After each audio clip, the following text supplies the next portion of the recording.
one of the biggest results that we've had, a case that was the largest pedestrian verdict for that year in the whole United States. It involved a pre-existing condition to the lumbar spine. The verdict was over $117 million. It was an extraordinary result. Our client in that case had a congenital condition, and there was no doubt that it predated the accident.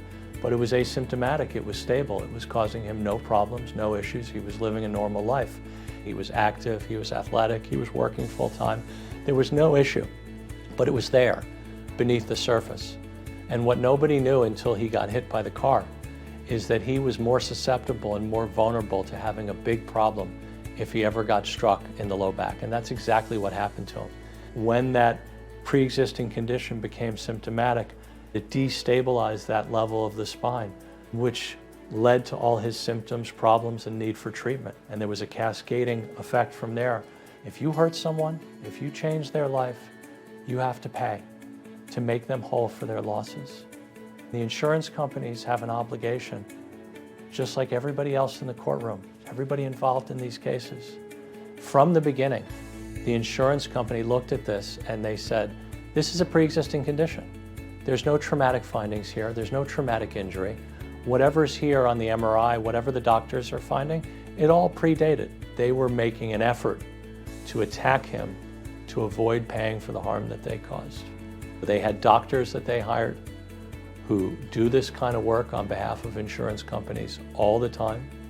And the doctors were very sharp-elbowed, and they really went after my client. They said he was exaggerating, that he wasn't disabled. And we were able to really call the defense out with this strategy that they had and show the jury that what the defense is really saying is that this guy is a cheat and that he's a liar. It's very common. That's what they do in most cases. They look for something in the person's past medical history, whether it's a past injury, whether it's a natural condition, a congenital condition, or whether it's from age. The insurance company takes advantage of that. It's right out of their standard playbook. They do this all the time. The way we approach presenting in front of a jury is to trust the jury. When we have a case that is a mix of good and bad, we put it all out there for the jury in an honest way. We trust that they're going to understand and put things in context. We trust that they're going to see the big picture. We trust that they're going to see the common sense in the situation. We trust that if the bad facts have an explanation or can be put in a context that is understandable, the jury's going to figure it out. We don't try and sell the jury. Juries want to do the right thing. They're smart and they're thoughtful. Their hearts are in the right place. Most of the time, juries get it right and they find the right result and they see the truth in the case and they understand what is legit and what is not legit between the claims and the defenses in the case. And the genuineness of my client's testimony really backed up the truth of his story, coupled with all the medical evidence and how we were able to tell the story of what really happened to him and how he got so dreadfully injured from this incident. Just like us, the defense had a number of choices to make about how they looked at the case, how they defended the case, and how they acted in the courtroom in front of the jury.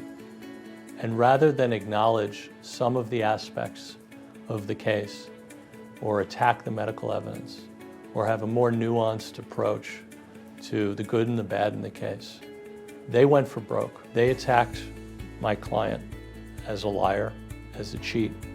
They said that the injuries were not nearly as bad as he said, that he could go back to work. And the facts just didn't bear that out. The trial unfolded over a whole month. It was a long case. And by the end of it, all of us were exhausted. But we also had this sense that it had gone well. We were hopeful that we were going to get a good result, but we didn't know. You never know. And the jury started deliberating. There were delays because they wanted to hear portions of the testimony read back. The judge actually kept the jury later than the courtroom normally stays open. So the jury came in with their verdict close to 5 o'clock on a Friday evening. And when it came in, it was a tremendous victory for us.